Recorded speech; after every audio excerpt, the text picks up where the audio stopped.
修正通过。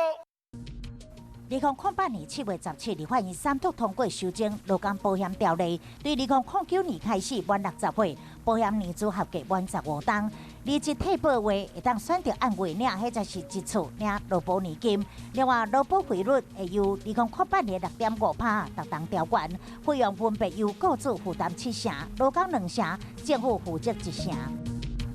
2014年7月17日，马航 MH17。波音777客机由阿姆斯特丹飞往吉隆坡，路中载落伫乌克兰东部，机顶298人全部罹难。事后根据空难调查报告，确认班机是遭受俄罗斯制飞弹，弹到驾驶舱倒并转载落去。乌克兰政府指控是亲俄罗斯的乌克兰民兵所惹祸的。2015年7月17日，高雄市政府李中央法工甲华文成都针对2014年高雄弃博赔偿案签署协议，32名罹难者每一位赔偿是代票1200万，总共是3亿8400万的赔偿金，由李中央法工承担负。后续则个由3方自行讨论分摊。